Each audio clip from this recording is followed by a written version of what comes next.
Ladies and gentlemen, Ruth Reichl, I can't tell you how excited I am to talk with you today on To Dine for the podcast. Your career, for someone who loves food, for someone who is in the media landscape that is tangential to food. I mean, I can't think of a better person to talk to. So I'm just so excited and I'm so grateful for this conversation, Ruth. Thank you. Well, I am thrilled to be here. And I'm thrilled to be connected, finally. We are connected. You know, it's funny. I'm going to ask you a very unfair question right off the bat. And it's unfair to a lot of people, but especially to you. The premise of this program is that someone's favorite restaurant begins to share something about them. You know, whether it's where they go, but more importantly, why they go there, says something about them apart from the restaurant. Your career as a restaurant critic, food editor, author, chef speaks for itself. But I'm wondering if there was only one restaurant that you could take me that would share a little bit about you, where would it be? It would be Chez Panisse in Berkeley. Would it? Why? For a million reasons. But I mean, I feel like I kind of grew up in food in Berkeley. I started my career there. And, you know, Alice Waters and I are in many ways, our careers have been kind of parallel. And she is a woman that I admire enormously. And a lot of it is about Berkeley itself. Explain. So Chez Panisse is in many ways not a restaurant. It's a teaching institution. And Alice, kind of like me, came out of food through politics, through a desire to change the world in some way. And, you know, of all the chefs in the world, I mean, Alice is clearly, I mean, she has been one of the most influential and one of the most famous chefs of my generation. She's not even really a chef, just as, you know, I'm not. I mean, she's a cook, a passionate cook, but she has never cashed out. You know, every other chef that you can think of has made a lot of money. Alice lives in the same house that she lived in when I first met her in the 70s. She drives a Prius. She has 2 restaurants, but for most of her career, she had 1. She, instead of using her fame and power to make money, she used it to literally try and change the world, to make American food better in every way. Wow. She's still trying to figure out ways to make children learn about food early so that they will make good food choices for the rest of their lives. Her restaurant is, every young cook I know would like to go cook at Chez Panisse. And it's because it doesn't run like other restaurants. It's a very collaborative experience.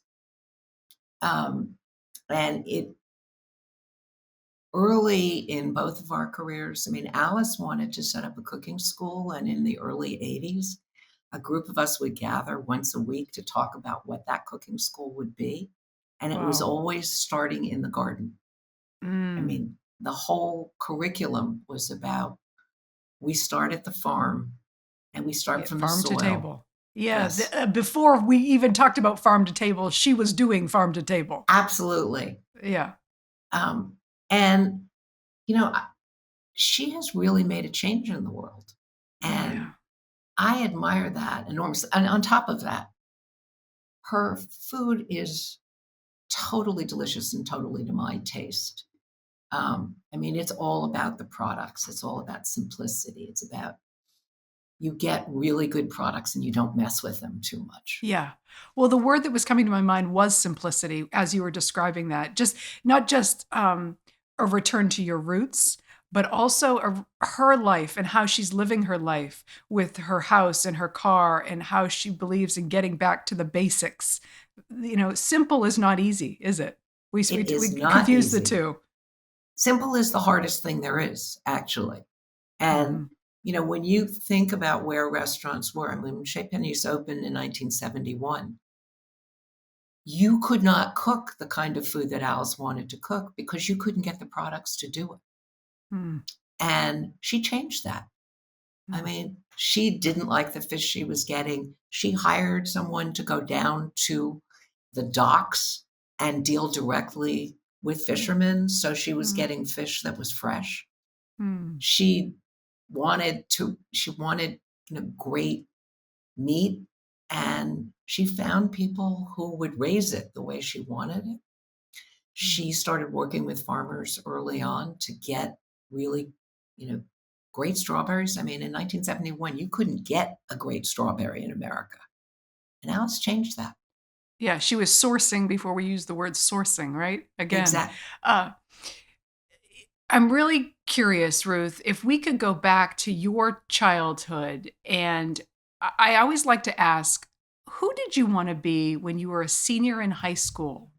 When you were just thinking to yourself, what could I be in this world? Were you already immersed in cooking? Was that already on your radar, or where were you at that moment?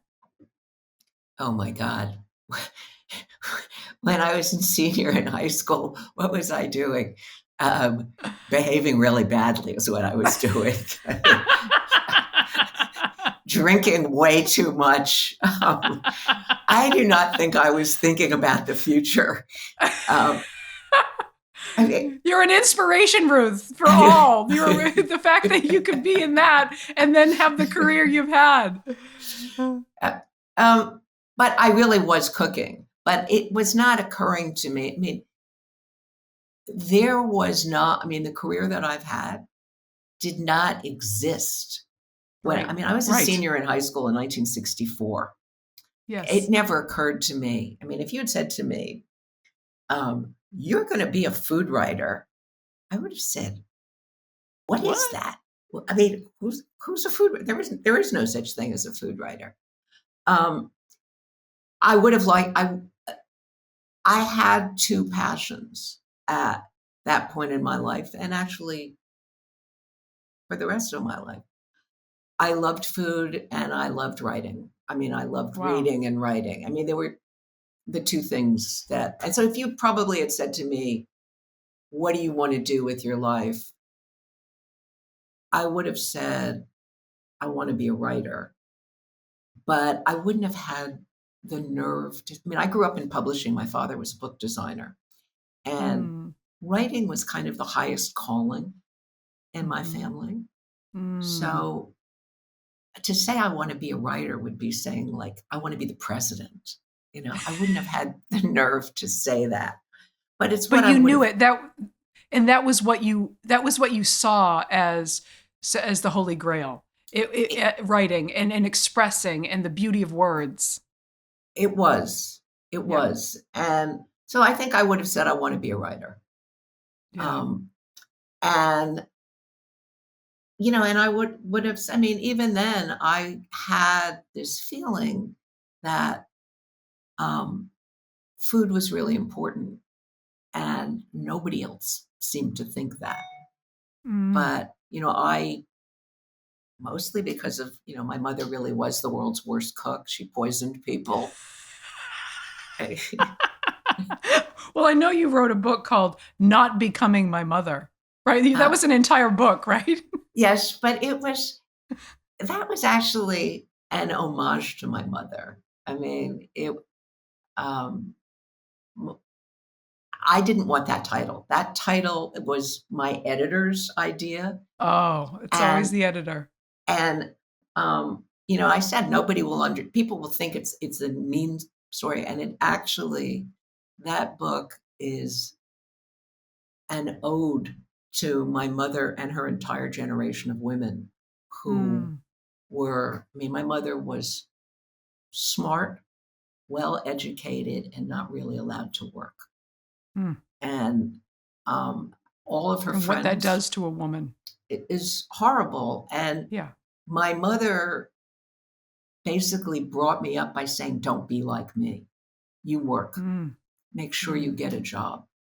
And she was generous enough to give me the tools to not be like the women of her generation. I mean, I was not brought up to think that a man was going to support me. It never occurred to me that I would not make my own way in the world. And that's thanks to my mother. That is thanks to your mother, because women who are the same age of you as you were not brought up that way at all. Absolutely not. And it was like Right. an act of enormous generosity that she understood that her own unhappiness. I mean, this came out of a speech that I gave where I realized that the speech was on what would have been my mother's 100th birthday. And I started the speech by saying, I wake up every morning grateful that I'm not my mother. And everyone in the room, there were 1,500 women in that room, and they all went, ah, gasped. And where are you going with this? Going with this. And then I talked about, how hard it was that for that generation of women. And I went into the ladies' room afterward, and all these women were in there weeping, saying, that's my mother you're talking about. Yeah. Yeah. Well, it's not just her generation, it's also your generation. Can you take me to Swallow, right? Which was one of your restaurants, one of your first, I believe. Talk to me about that experience and what that taught you. Oh, the Swallow was a very Berkeley place. It was a collective restaurant. So we all owned it together, and everybody did everything. And we were a group of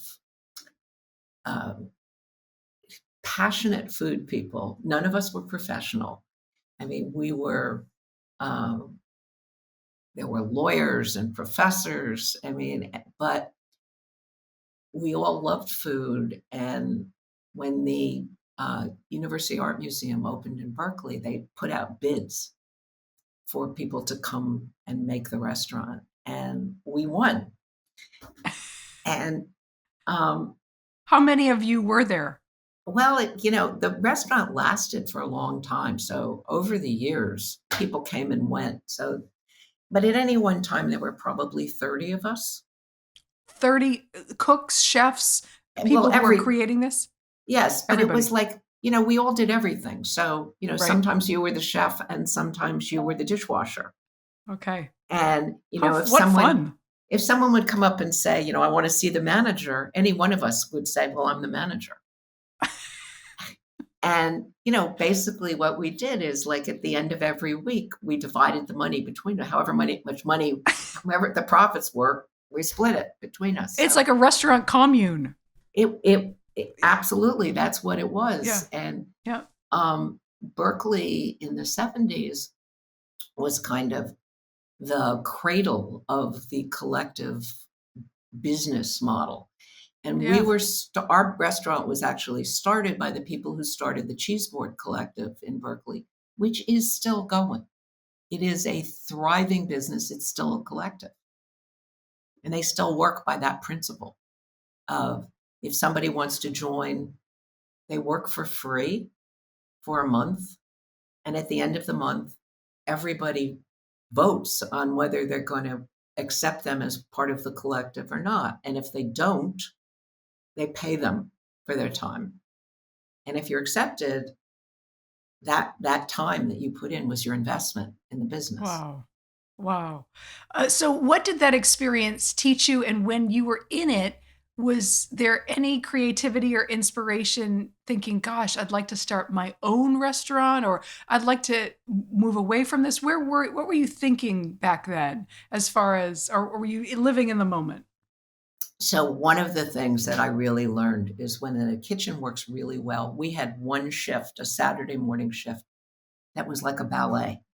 I mean, we moved together. That group of us worked together for 5 years, and there was no wasted motion, and it was so beautiful and satisfying. I mean, I would put a pot, I would cook something, put a clean pot on the pan, and the next person would come in and just move right into that. Gracefully. And so I loved the kitchen work. I also learned that I loved the adrenaline. I mean, I was the person when we would run out of food, someone would say, somebody's got to make something. We've had this rush. And I would be the person that would run into the back and concoct something out of nothing, which was very fun. But while I was there, and I loved that job and loved the people I worked with, and really learned the joy of collaboration there.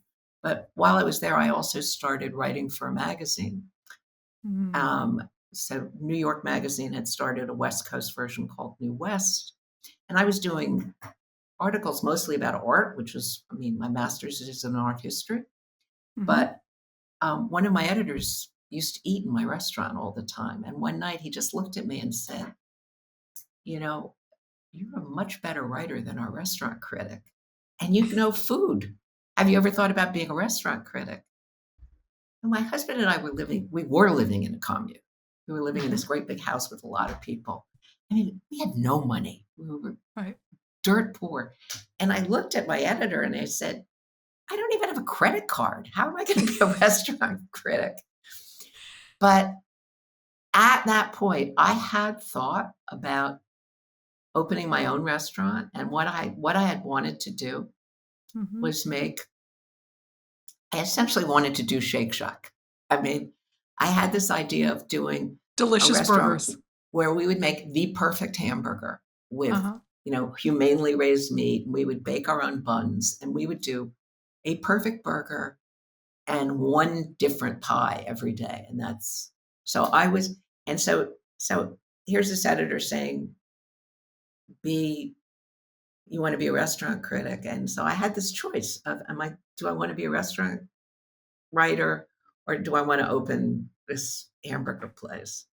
Yes, this is it. And what was the thought there? Well, it was so much fun being a restaurant. I mean, first of all, when he said, do you want to be a restaurant critic? My first thought wasn't, this is my next career. My first thought really was, I get to take all my friends out for dinner.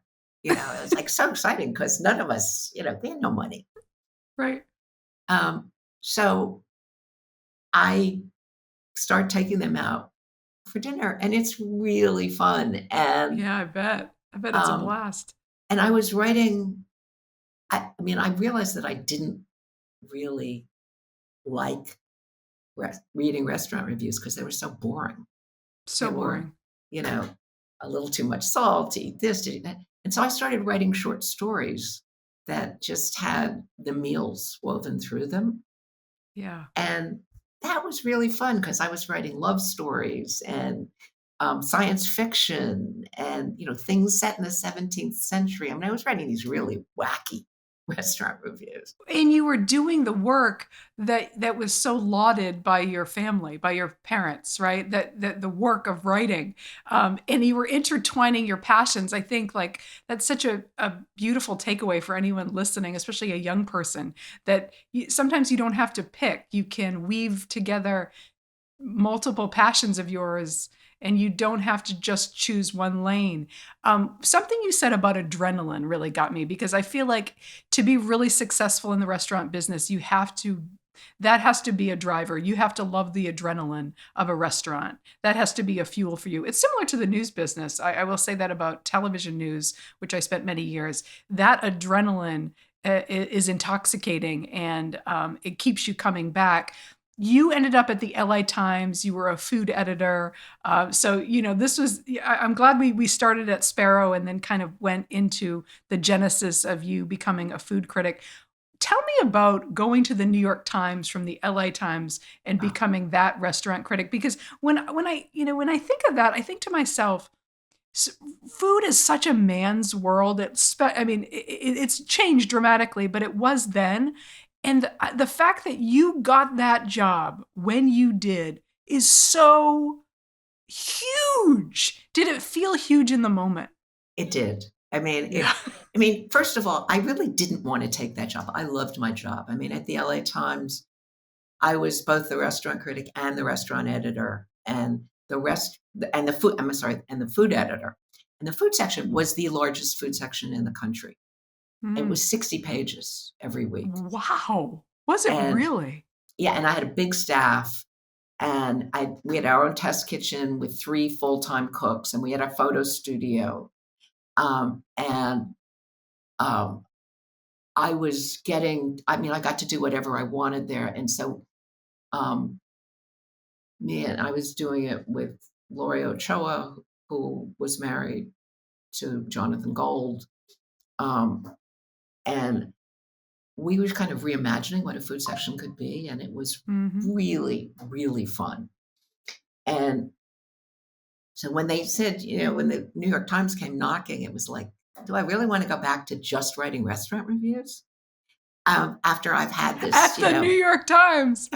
um, and but I'm a New Yorker, and neither of my parents were alive anymore. But I thought they would be so proud. I mean, with me So proud. going to the New York Times. I mean, and my husband, who knew my husband was at CBS at the time. He was the news director of the CBS station in Oh, I didn't LA. know that. Mm-hmm. And he knew I was going to take the job, and he actually went to and said to CBS, "I need to move to New York," before I even took the job. Mm. He said, "You're not going to be able. I mean, come on. It's the New York Times. It's the restaurant critic of the New York Times. Of course, you're going to take it." But But Ruth, let me just stop you there, because I mean, how good you had to be tapped to be the restaurant critic. You're not on the East Coast at this point, you're on the West Coast. How many other men wanted that job? I'm sure. And the fact that you were tapped for that job alone speaks volumes. I'm just wondering, when you actually got the job, how did it go? What was it like in the newsroom? How were you received? okay, well, I have to tell you that, I mean, the man who was doing the hiring did say to me, "Please take this job because we don't have another candidate." He said, "You're the one we want." I mean, they put a lot of pressure. I mean, I basically said, "I don't want the job." And there's, of course, nothing more seductive Right, to you're more attractive than yes. and um, and I will tell you, the moment when I really understood how big that job was, my first phone call, I am my first day at the New York Times. I pick up the phone, and there is a voice I have not heard in 20 years. It was a Moroccan friend of mine from college. Mm-hmm. And he called me and he said, "I was on the plane to Mecca to do the Hajj, and I read that you had become the restaurant critic of the New York Times." And I was like, "Oh my God, this is like international news." And I was terrified. I mean, the pressure of that job is everybody is waiting for you to make a mistake. Right. Right. And And you felt it at that moment. And I really felt it. Yeah. And I had also said to them, my predecessor, I mean, so I had at that point been living in California for 20 years. Mm-hmm. California has always looked toward the Pacific in terms of Yes. food, or to the South, Mm-hmm. To Mexico, to Central America, to Japan, to China. The East Coast has always looked to Europe.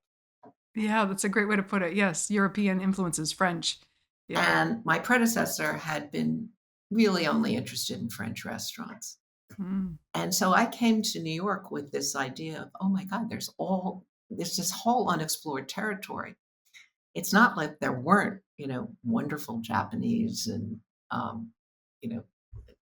mean, there was a whole range of cuisines that had not been taken seriously. Right. Or celebrated at all. Right. I mean, Right. when you got there, I mean, people, especially young people, have no idea how much food has grown, and the celebration of so many cultures and cuisines that just didn't exist. Of course, they existed, but they didn't exist in print. Right. We didn't talk about them, and they Right. certainly weren't getting the money or the funding and the splashy restaurants. Well, at the New York Times, they were relegated to, there was a $25 and under column, Mm, which was, basically for ethnic restaurants. mm, And then there was the serious review, and the serious yeah, review was what was taken, it was seen as important. So right. I really wanted to change that. And my second review at the Times was for still one of my favorite restaurants ever. It was a perfect little soba place in in Soho called Hanmura. And soba noodles are very hard to make. I mean, because they're made with buckwheat. Buckwheat has no Hmm. gluten. So to make Hmm. really good soba is an art. Hmm. And this place made perfect soba, and it was perfect in every way. And but it was up. It was on the second floor. You had to climb the stairs to get there. And so I gave it 3 stars. I wrote a review of this restaurant. I gave it 3 stars. And what in New York, the idea, I mean, my predecessor tried to get me fired for it. He said, she's Mm, destroying the standards of the New York Times. She's giving wow. 3 stars to little Japanese noodle joints. Wow. And very soon thereafter, I did a review of a Korean restaurant, which was so unusual for the New York Times to take Korean food seriously that 3 Korean American newspapers came to interview me about why would you review a Korean restaurant? I said, well, because I love Korean food. um, but the whole notion of talking about the world, and to me, what does a restaurant critic do? I mean, restaurant critic basically serves 2 functions. One is to sell newspapers. I mean, Right. it's basically one of your jobs. But the other thing is to introduce the people of a city to parts of the city that they don't know. I mean, Absolutely. A window to the world. yes. Yeah. And so here I felt like New York was virgin territory, that I had this Mm, opportunity to take the reader's hands and say, come look at what's here. Look at this yeah. bounty. Oh, that's amazing. Now, conversely, did you ever write a review that was scathing, negative, that you regret? No. Hmm. Um, the only time I regretted it is like much later when I was on book tour and a chef came up Came to up to me you. and said, you got me fired.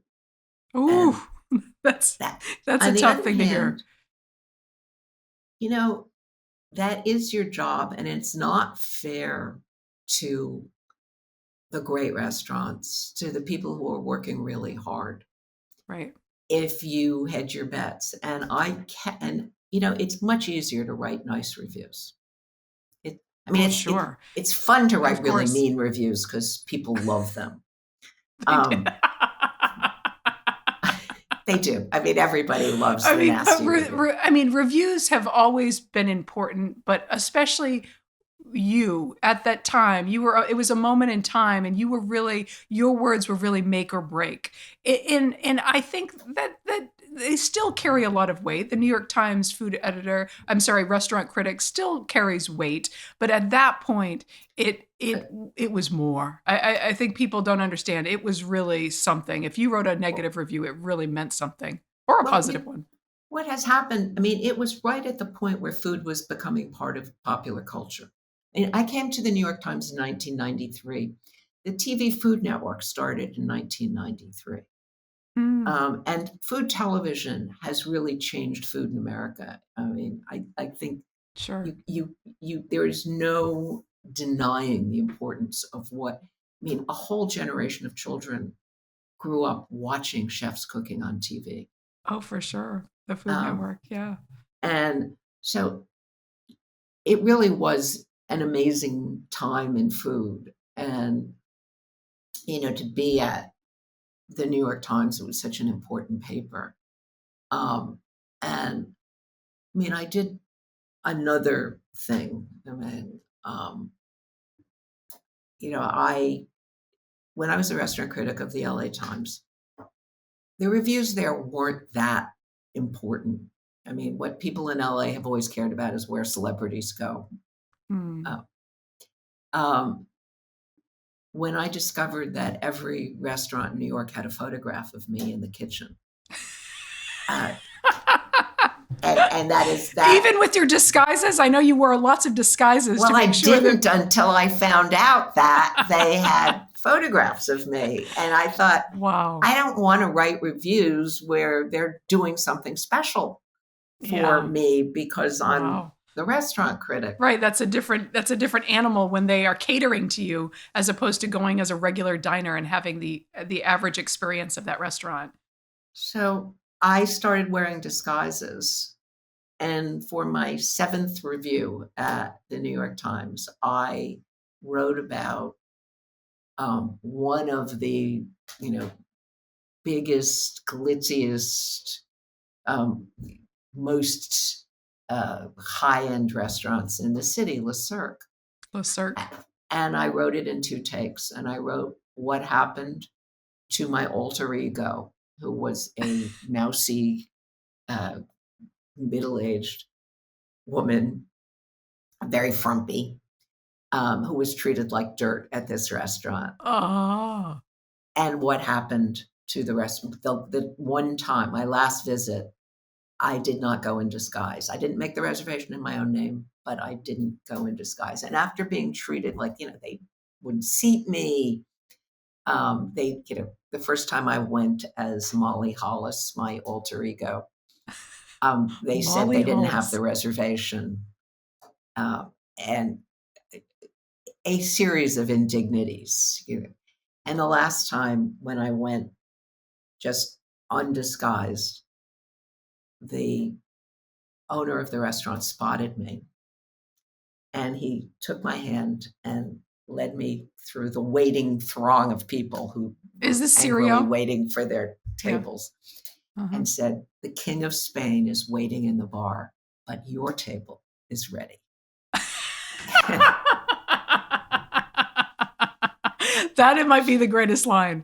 The King of Spain is waiting, but he will have to continue waiting because we have a table for you, Ruth. And so for 2 of us, they give us a table for 4, and they say, may we make you a meal? And it's white truffles and black truffles and caviar, and they're dancing around. And I went with my nephew, and I said to him, "Oh yeah, the King of Spain is waiting in the bar." He turned around and he said, "That is the King of Spain, and he is waiting." Oh, he was? The King of Spain was actually there? Oh, okay. If that happened to me, I would be using that line all the time. Were you constantly saying to your friends, the King of Spain must be waiting somewhere? Well, I know it's going to be on my tombstone. The King of Spain is waiting. Oh, that is fantastic. What is the craziest disguise you ever wore? Well, the craziest disguise was probably, I was considerably younger at the time. I had Chloe. Chloe was a blonde. And I didn't realize the voice changed too. The voice, so I got long fake fingernails, and this is so good. Very high heels and lots of makeup and fake eyelashes. And I discovered that blondes really do have more fun. I get more attention. And what Chloe would do, Chloe would sit at the bar by herself, and eventually some man would come up and say, "If you're alone, would you join me for dinner?" There is no disguise better than being with someone who doesn't know that you're in disguise. Chloe never got made. I would never let Molly. the man pay. Bring on, who cares about Molly? Bring on Chloe. Bring on Chloe, yes. Oh, that's fantastic. All right, so you are at the New York Times. It sounds like you're having a ball doing this job. Is that accurate? I have had a ball doing every job I've had, frankly. And is that a driving force, or is that conscious, or is that a byproduct? No, I think it's conscious. I mean, I feel like, you know, nobody ever on their deathbed said, "Boy, I had too much fun." Um, Mm, I mean, I think you only go through once, and you should not. I mean, if you have the kind of privilege that most of us in America, many of us in America have, where mhm, you can choose what to do, mhm. why would you waste your time doing a job that you hated? Okay, amen. Um, Amen. I mean, like, money has never been a driving force for me. I mean, I've never done a job because I made money at it. And I think every job I've ever done, I would have happily done for free. Mhm. You won the Lifetime Achievement Award from the James Beard s- community. What was that like? Because that is the Oscars of the food world. That was, I have to say, the biggest moment for me. My son came to the ceremony in Chicago, and you're up on stage and you can't really see because there are the lights. And when I Mhm. came off the stage, Nick said to me, "Mom, they stood for you. You're the only one." He said, Oh, "Everybody in the auditorium stood up for you." mm. And I mean, to make your child proud. Yes, But I also have to say that to have my peers feel that my career had made a difference i- is special. it's really special. It is really Yeah. special. And few people get that in this lifetime, right? So it's a distinct honor, and what a gift. I'm wondering now, you know, you're somebody who's always followed your passions and you've integrated them with your work. What gets you excited today? What brings you joy right now? My work still does. I mean, my last book was the Paris novel, and I loved these characters so much that I'm writing a sequel. And Ah, every day when I pick up my computer and go into my workroom, I know I'm gonna like play around with these people I really enjoy. mm, That gives me joy. I have a Substack, which, to me, it's kind of, um, it always feels like I'm playing hooky when I'm working on that because I love writing it and I get to yeah, you write. love writing. I, Yeah, I get to you write love in. writing. Well, I really don't love writing. I love having written most of the time. Uh, I have two questions for you. What is your number one favorite dish right now to cook? And secondly, is there anywhere you want to travel to eat? Meaning, if you could travel anywhere right now, where would you want to travel to eat? there's so many places I want to go, but I I'm dying to go to Taipei, to Taiwan, where I've never been, which is like a very interesting food history there. I've never been to Seoul, and I have loved Korean, Korean back to the food Korean for. food. Yeah. Um, I'm dying to go back to Japan because I think Tokyo is probably the best food city Tokyo. in the world. Oof. Yes. But I could go on and on. I mean, there are a million Right. places I want to Yes. travel. Um, and um, And what are you cooking now in your kitchen? What do you enjoy what do you enjoy cooking right now the most?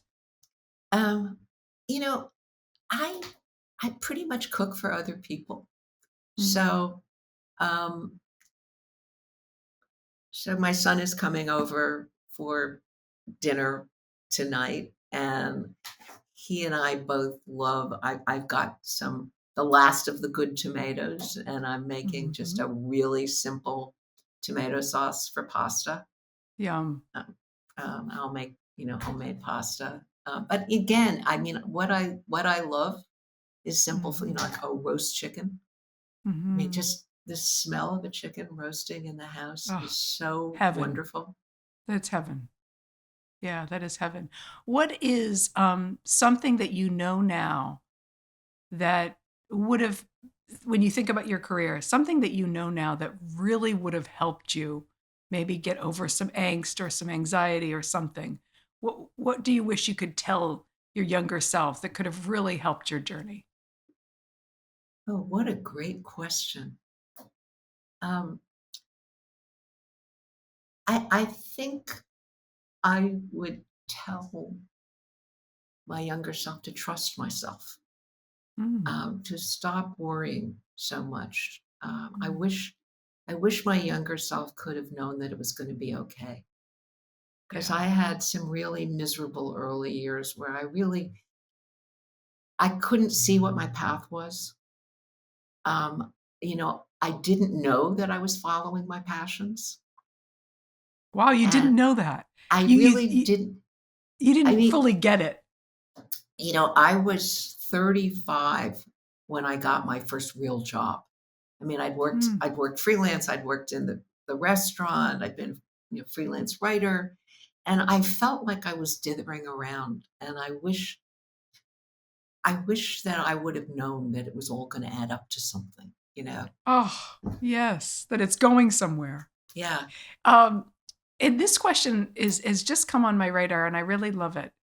Um, is there anything that you wish someone would ask you? Oh, Meaning, you know, so often we live these rich inner lives, and no one ever asks us about them. Is there a question that you wish someone would ask you with all the interviews you do that no one ever asks, that you're like, why doesn't anyone ask me this? yeah, there is, because, um, one of the richest times of my life was being the editor of Gourmet, Hmm. and I wish people would ask me what the difference between a woman manager and a man manager is. I mean, I feel like, I'm curious. I'm leaning in, Ruth. I'm ready for it. What is the difference? um, I think that women who have to juggle so much, I mean, women are juggling family and work, that balance all the time. And I feel like what made me a really good manager, and I think I was a good boss, was my Mm, understanding of that. My understanding that every woman, and increasingly men now too, who are starting to have to juggle that. mhm, But it gives you a kind of compassion that mm, very few male managers have. mm. That is good. That is good, and that's probably taken you many years to fully absorb, because I'm sure when you were at Gourmet, when you were living it, it was in the back of your head, but that was something that you've learned from kind of retrospection. Absolutely. Well, I mean, I think I was very aware of it in the moment. I mean, I was Yeah. very aware that, when people would say, I can't do this because my kid is sick, and Mhm. I would say, go. I mean, your You get family is it. more important. Yeah. Something I don't think very many men would say. Right. Right. Uh, Yeah. What have you learned about a well-lived life? Because people will look at your career and they'll say, wow, not only is it so impressive, but it's so imaginative and fun, and what a well-lived life, but you lived it. So what have you learned about what a well-lived life really looks like? It doesn't feel like a well lived life from inside. Mm, I mean, everything from the out. I mean, I wish people could understand um, how much doubt and fear and self-loathing that even the most successful people feel. mhm. That, I mean, you look up, we all look up to these people and think, oh my God, they're so confident. Nobody's that confident. Yeah, Um, we are all, I mean, if you're a decent person, I think right. you are just, every day is filled with doubt. Mm. And perhaps it's that doubt that actually is the greatest catalyst for success, because you're trying to prove it to yourself. Over and over and over again. Yeah, Absolutely. yeah. Oh. Ruth, I have enjoyed this so much. Thank you for your time, for your talent.